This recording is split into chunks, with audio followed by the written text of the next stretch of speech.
I should start by saying that most people I pick up are overwhelmingly normal.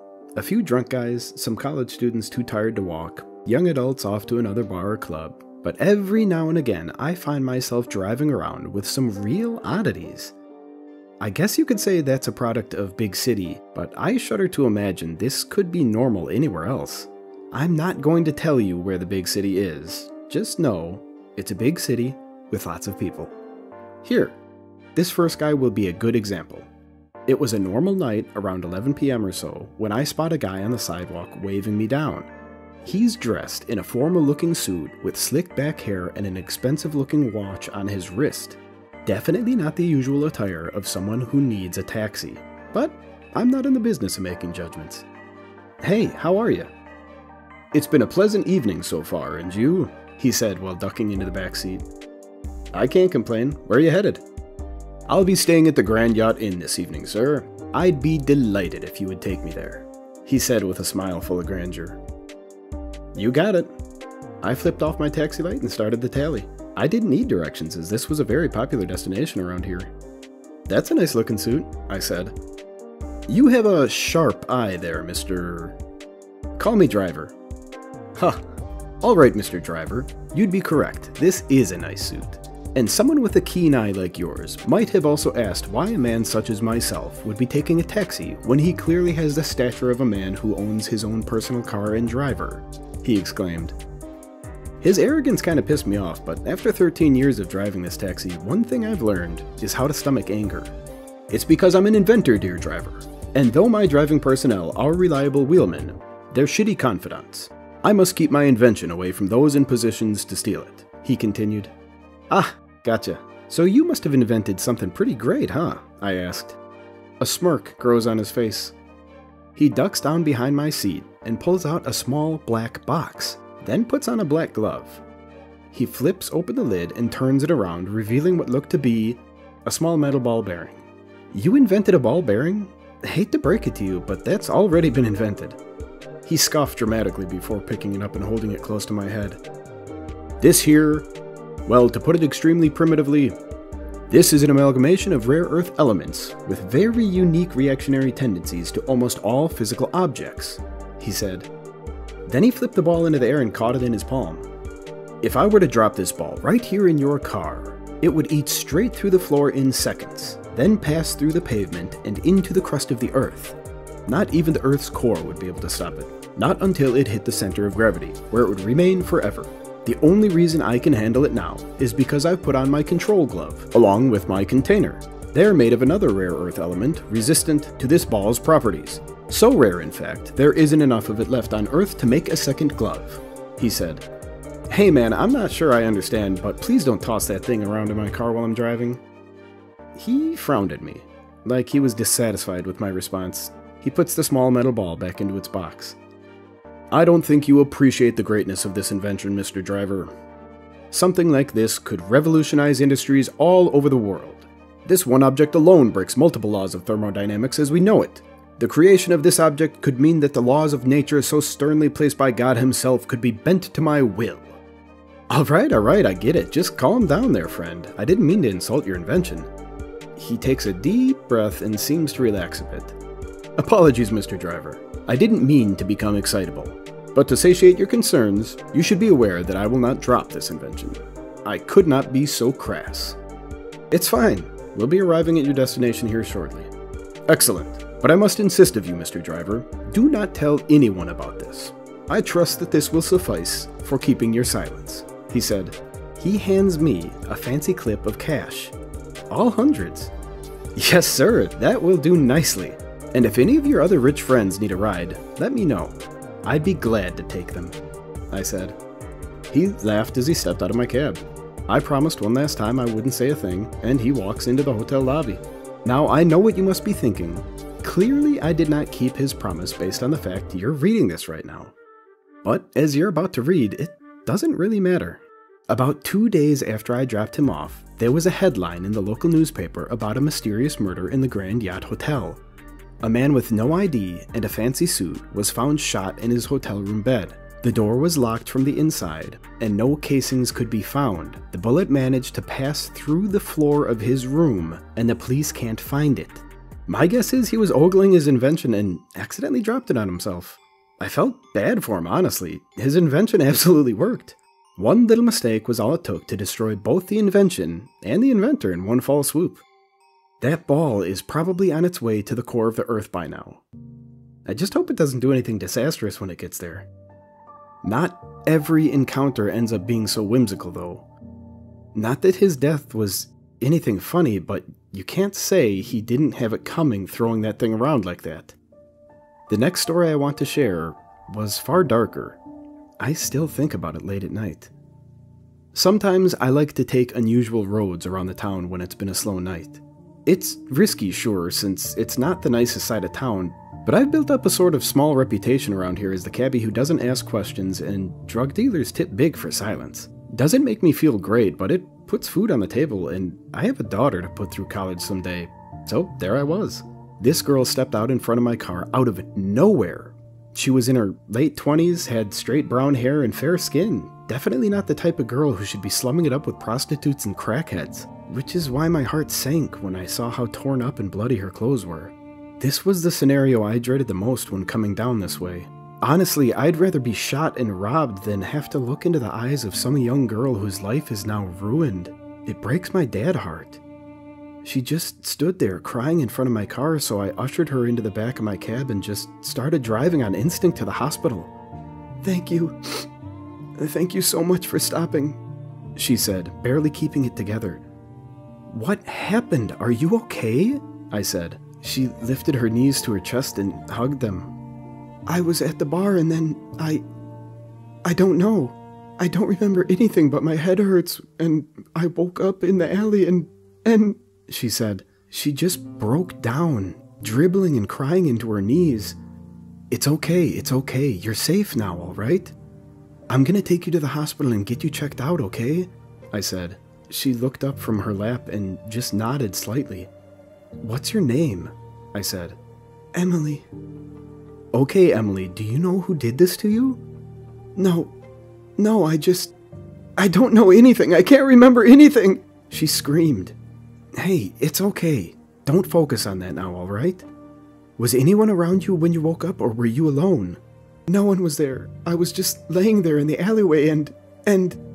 I felt my heartbeat in my temples. I was just so mad. I swear whoever did this to her probably felt a shiver. "It's all right. You're safe now. I won't let anyone hurt you. Just hang in there. We're about 10 minutes away from the hospital." "Thank you. I don't know what I would have done if you hadn't..." She just suddenly stopped. She just stopped crying instantly, put both her legs back down on the floor of the car, and carefully placed her hands in her lap. "I'm okay now. There's no need to take me to the hospital," she said in a perfectly calm voice. "What?" I said. "I'm perfectly okay. I was just overreacting to a minor situation. Instead, I would like you to deliver me to this address," she said, handing me a small piece of paper. I could hardly believe what I was hearing. This girl had completely changed her entire demeanor in an instant. I really didn't know what to say, but I definitely wasn't taking her to that address. "I must return to my home. Please take me there at once. You will be paid handsomely for this service," she said. "Look, this trip is going to be free of charge, okay? Just let me take you to the hospital to at least have them check you out. I want to make sure you're not hurt, all right?" I said. "I demand to be dropped off at this address. You're a cab driver, are you not? You take people to where they want to go," she said. "What the hell is the matter with you? Snap out of it," I said. "You will drop me off at this address, or I will contact the police and report you for theft," she said. "I am not taking you anywhere but the hospital, lady, and if that means you're going to call the cops on me, then so be it." "Fine. If you will not take me home, I will walk there myself," she said.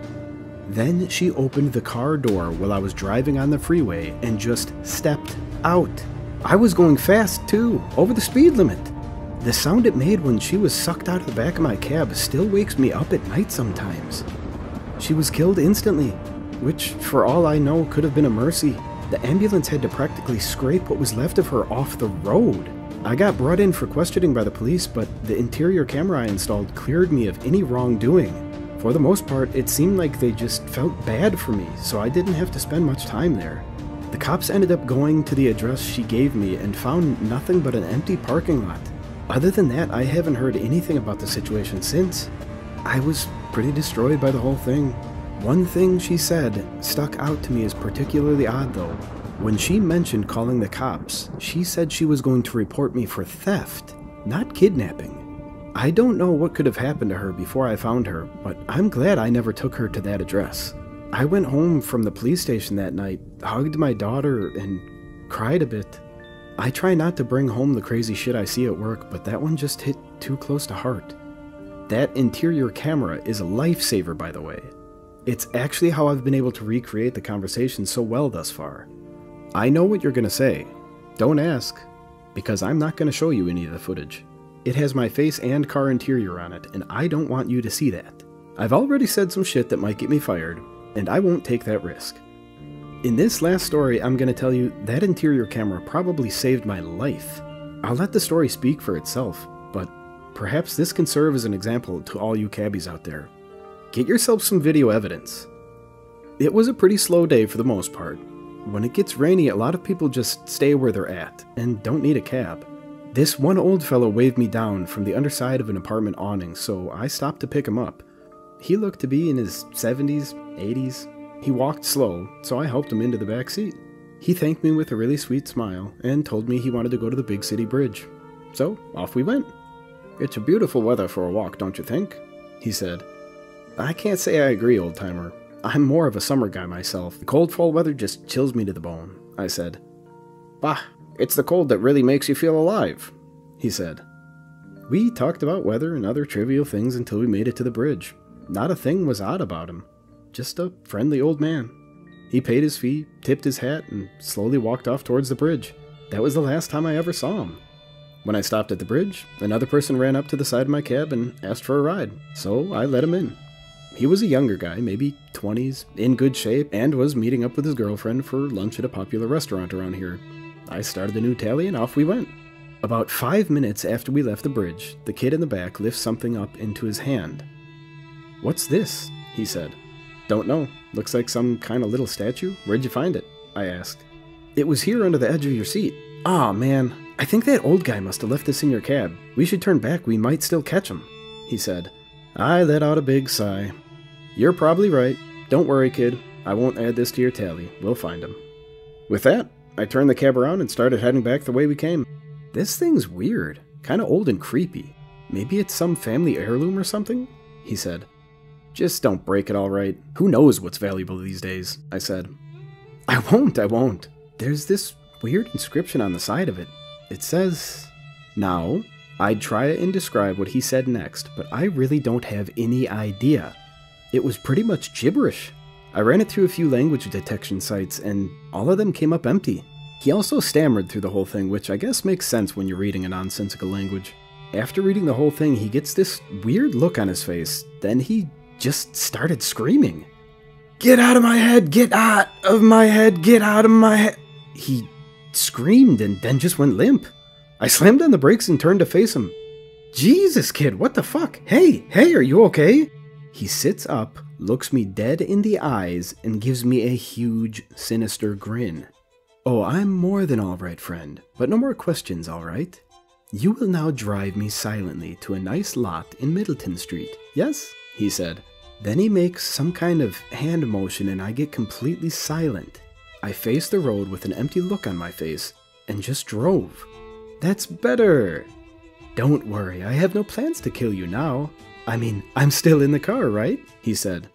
He motions his hand again, and like a puppet on a string, I laugh like a mindless henchman. It's here I should mention that I have absolutely no memory of any of this. It would have been a totally normal day to the best of my memories if I hadn't viewed the footage. My, this body is a real good one. Thank you, taxi driver, for finding me such a suitable replacement. That old body was starting to turn to dust, I say. A truly horrid behavior of normal people, might I add, he said. "Yes, master," I said in a voice that sounded nothing like my own. "Good boy, now drop me off right about here." This should do nicely, he said. I park the car on the side of the road and we both step out. From here I can't see what's going on, but you can still hear him chatting away. Fantastic work! Now, I want you to forget everything about this little outing we had today. Not one bit of it will remain in your memories. Furthermore, in 3 days while you're driving your taxi, I want you to drive directly into the big city river and don't come back out. Understand? He said. Yes, master, I said. Delightful. I'll be on my way now. Au revoir, he said. After that, I got back into my taxi and I just drove off. From there I can remember things that happened for the rest of the day while being completely oblivious to anything being wrong. About midway through the second day since this had happened, the police contacted me about a missing person they were looking for. An old man named Mike Cole. He was last seen exiting his apartment and getting into my cab, and the police wanted to know where he went from there. I let them view my interior camera footage, and they were satisfied after seeing Mr. Cole exit my cab on the big city bridge. I, however, was far more interested in the fact I didn't remember him at all, or the guy who got into my cab next. So I watched the rest of the footage and figured it all out. I stayed home on the third day. Never got behind the wheel once. And honestly, if it weren't for the fact that I needed this job to live, I probably would have stayed out of cars forever. After driving my cab a few times on the days after my death date, I'm satisfied in saying I'm probably not going to mindlessly drive into the big city river. But I still avoid driving near it when I can, just in case. Mike Cole was found, by the way. About 2 days after the police saw my footage, they were dragging his body out of the river. I hope he didn't remember any of it, not the brainwashing or the life he missed out on. I don't want to imagine him finally regaining control over his mind just to witness his own death. That would be too sad. That's all the stories I have for you now. Not that I don't have more. It's just that writing all of this out really brought back a lot of trauma I thought I packed away deep inside of me. Regardless of all that, I'll continue driving my cab. I don't think I can do anything else, really. That's what I'm good at. My daughter is turning 16 in a few months, and I absolutely have to make enough cash to send her somewhere better than this. I've seen some pretty horrible things living in this city, and even worse things driving in it every day. So I know better than anyone else how much of a hellhole it is. I will give her a better life, even if it means I never sleep another peaceful night again.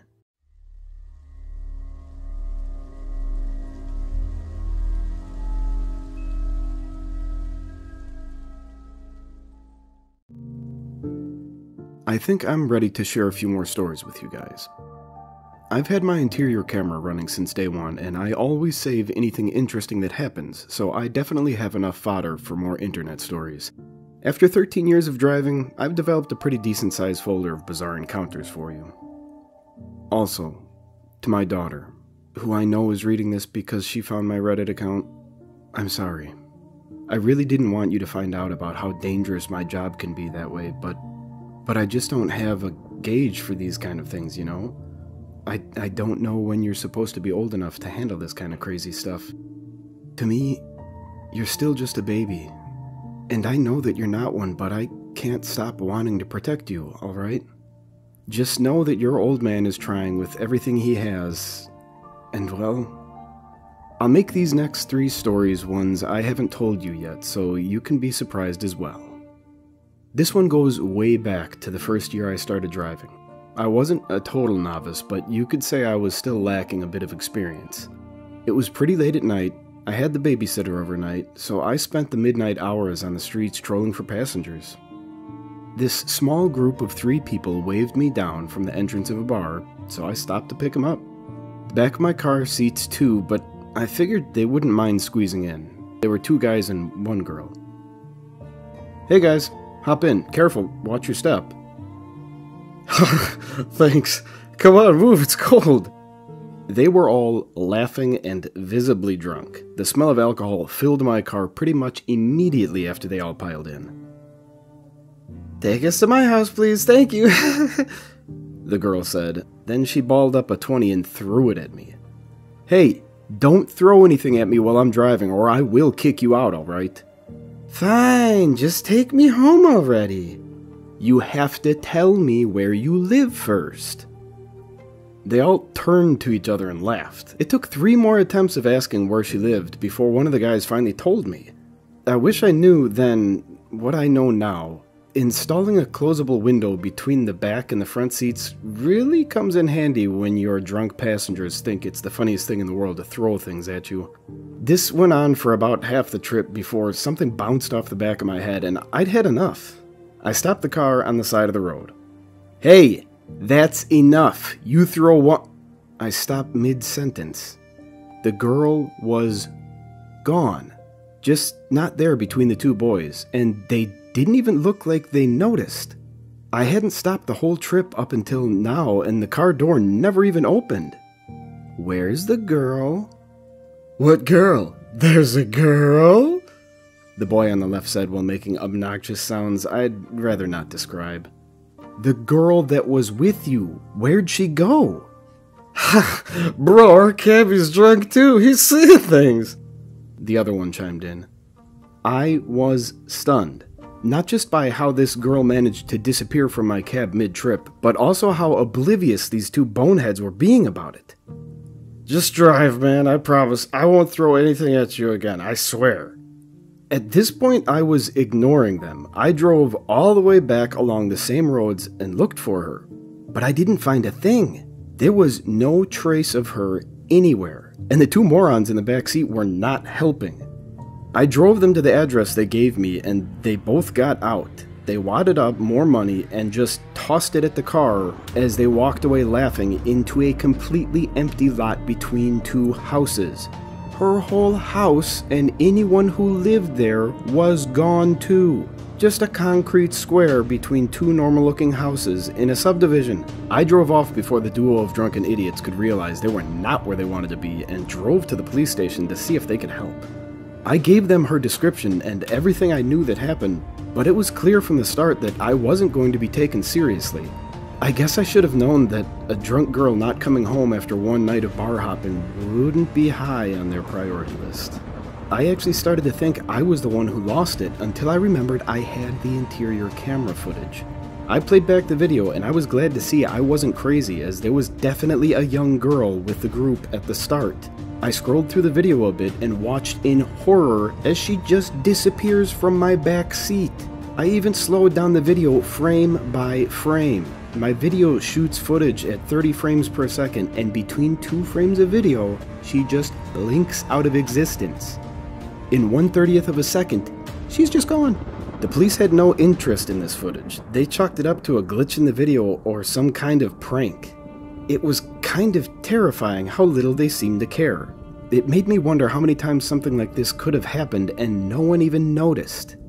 It was the second time walking back to my car from the police station when I noticed something sitting on the floor of my back seat. It was her driver's license. Her name was Taylor Evans, and now, other than me, you guys reading this are the only ones who know she ever existed. No one looked for her. No one missed her. No one even noticed. I still have her ID. It's sitting in a box with some other stuff people left in the back of my cab that someone might eventually come looking for. I hope that somehow, against all odds, I'll have the chance to give it back to her one day. I've learned a lot from experiences like that. Over the years, the shit that happens to you just starts to pile up, and before you know it, you've seen it all. But that doesn't mean it's any less terrifying, just that you've got better odds of knowing what to do when the shit hits the fan. I have a motto that I like to live by that applies to this next story pretty well.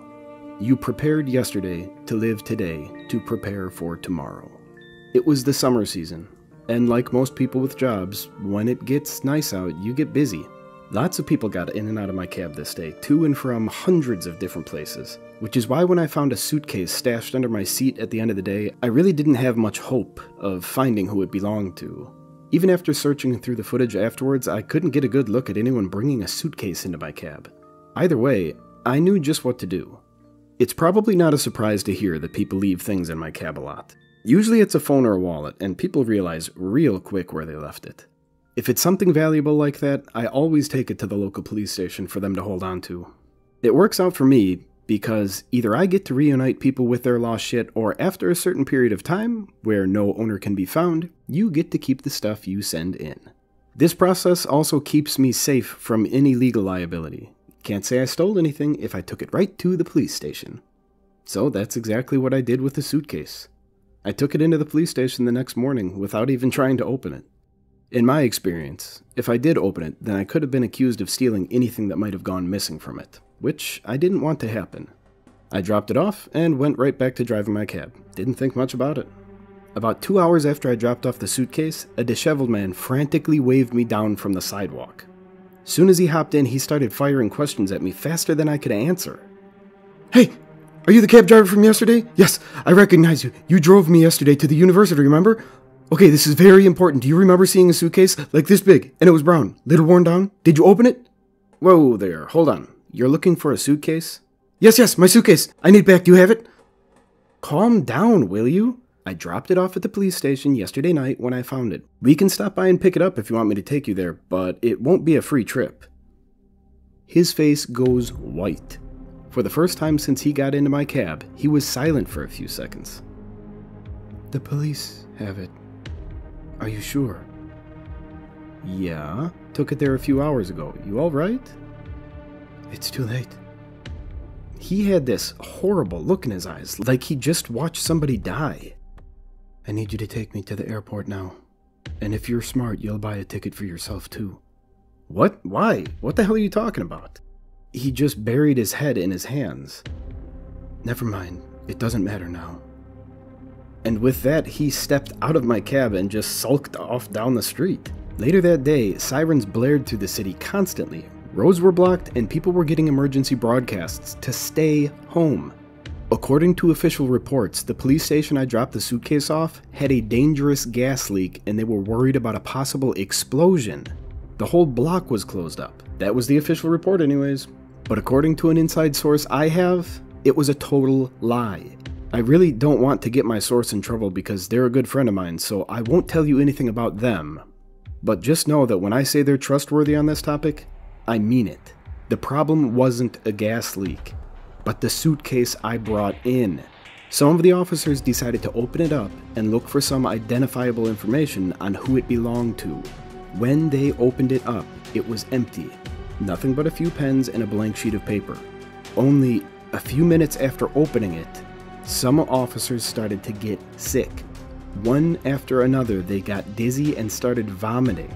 Immediately, alarm bells started ringing for all staff present, and it broke into real chaos. The suitcase was basically thrown into a holding cell, and ambulances were called for the sick officers, but it was too late. One by one, every sick officer who was too close to the briefcase just started melting. It started with their skin just peeling off their bodies and melting off onto the floor. The whole station was submerged in bloody screams and begs for help. Some of the onlookers wanted to help, but anyone who did would succumb to the same fate as the diseased. Some officers just started to kill themselves at first symptoms, anything to avoid the excruciating feeling of helplessly watching your own skin melt away. Any police officer who didn't punch their own ticket would eventually melt into a puddle entirely. My source was one of 6 people that weren't killed. What happened to the briefcase? The CDC swooped in, got me out and 5 others who didn't melt. They took the briefcase, but I'm not sure where. Fuck, man, what the hell was in that briefcase? He just took another sip of his whiskey. We were over at my place late that night. My daughter was in bed. We were playing some card games and drinking away the stress. Some genetically modified shit. I don't know, I'm not a scientist, but it was bad. Real bad. If a regular virus is a Roomba, then this thing was the fucking Terminator, man. At the end of the day, the CDC managed to spin the story into a gas leak, and no one even knows that anyone died that day. I don't know how they did it, but here we are. From what he told me, they still have the briefcase, so I'm willing to bet they still have some of that virus kept as a sample. I just hope they don't do anything terrible with it. I felt pretty horrible about the whole situation. I mean, I basically delivered a bioweapon to the police station and killed a bunch of people. But I guess it could have been way worse. The guy who owned the briefcase said he wanted to go to the university, and I took him there. I doubt he was there for a lecture. I bet you he was planning on killing off the whole school. If he hadn't forgot the case, or if I brought it back to him, who knows how many people could have died. So if you live in a big city and go to a university there, it's possible I may have accidentally saved your life. You're welcome. I'm not the smartest guy in the world. Everyone makes mistakes, and I'm no different. I'd like to think that when the time comes to make a critical decision, I'd always make the right choice, but sometimes you look back and kick yourself over not thinking long enough. Not every ultimatum can be solved with common sense. Sometimes you just make the wrong choice. I struggled a bit whether or not I wanted to tell you guys this last story because I don't want you to think of me as a bad guy. I do good things all the time, but at the end of the day, I'm a father first and a cabbie second. This story happened to my late wife, Angie. To my daughter, if you're still reading, I think it's time I told you what happened to your mother. She was beautiful when we first met. Long blonde hair and beautiful blue eyes. Her name was Angie, but to me she was an angel. We did everything together, 2 peas in a pod style. It was no wonder only 6 months after we met I was down on one knee. I wasn't really well off at the time, fresh out of college with a useless degree and thousands in debt. Her father was a rich businessman. We got along really well even with our financial differences. He actually bought the ring for me to give to her. About 18 months after that, a baby girl was born. Now, I was a little scared at first about being a father. You never really feel ready to bring a new life into this world. But I swear, looking into that little girl's eyes for the first time changed everything. I would set the world on fire for her. However, as I grew exceptionally maternal, my wife started acting like a complete stranger. She was irritable and distant. The longer we stayed together, the more different she became. We fought every night, yelling and screaming about nothing. It was miserable. No matter how hard I tried, I just couldn't figure out what was wrong with her. She just changed into this monster who was so angry at everything. She started doing drugs.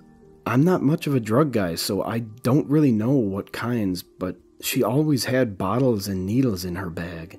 I was just so over the constant arguing, I didn't even care. I mean, hey, you can't yell at me if you're stoned and lethargic, so I just let it go on way longer than I should have.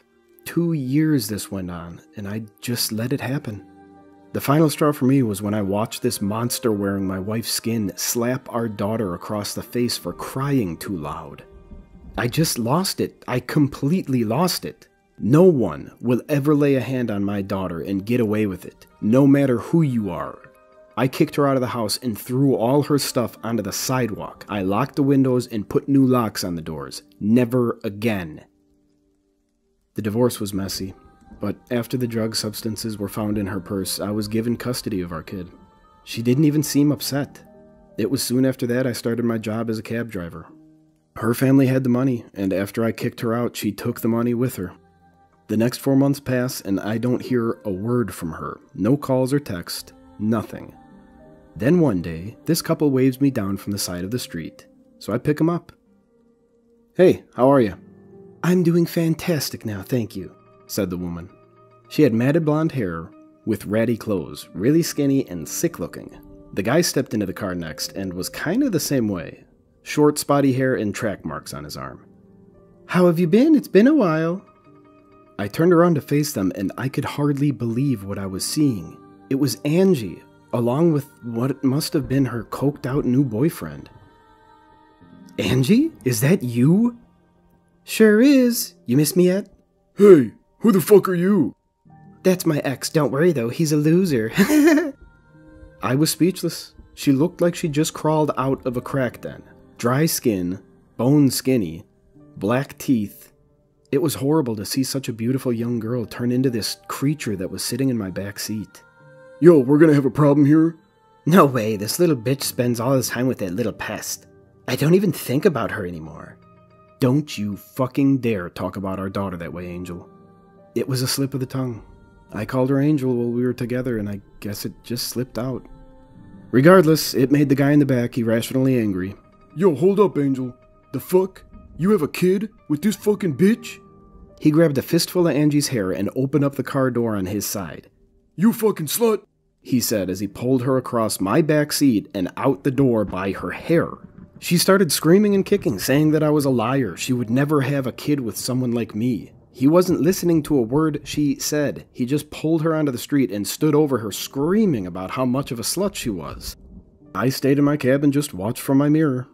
I was just so depressed watching this happen, and even more depressed by what she said. I just sat there holding back tears. In that moment, I thought about my daughter, how I couldn't let myself get wrapped up into this shit because she needed me. My ex did this to herself, and I wasn't going to end up in that rotten world she lived in. So I left. Put my cab into drive and just left her there in the street pleading for help. I looked one last time out my mirror at them before I got too far away. The last time I ever saw her was when she was getting kicked on the ground in the middle of the street. I drove straight home and parked in my driveway before I broke down in tears. I felt horrible for leaving her like that, but all I wanted to do in that moment was just get away from that whole mess. I walked into my home, paid the babysitter, and locked the door. I went up to my daughter's room and sat on the floor next to her bed. She was only 2 years old, but I could tell she was going to be the sweetest young lady you'd ever meet. I slept on the floor in her room that night. It felt safer for me to be there between her and the door. 2 weeks later, the police picked up my ex-wife for breaking into a pharmacy. Given her condition, they pretty much shipped her straight to the hospital for evaluation. At the time, I was still listed as her emergency contact, so when she was admitted, I was called. I didn't want to, but I ended up driving all the way to the hospital she was sent to. I guess I was looking for a bit of closure, and this was my last chance to get it. Her doctor brought me to her room. He had this weird look on his face, like he was trying to say something but didn't know how. Either way, I entered her room and saw her for the first time since that night she got into my cab.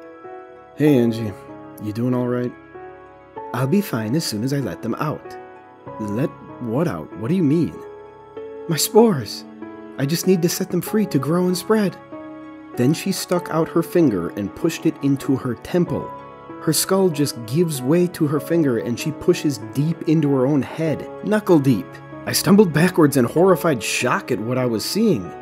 She pulls out her finger in one quick motion, making a sickening gargling noise, then greenish-brown ooze pours out of her punctured temple like a faucet.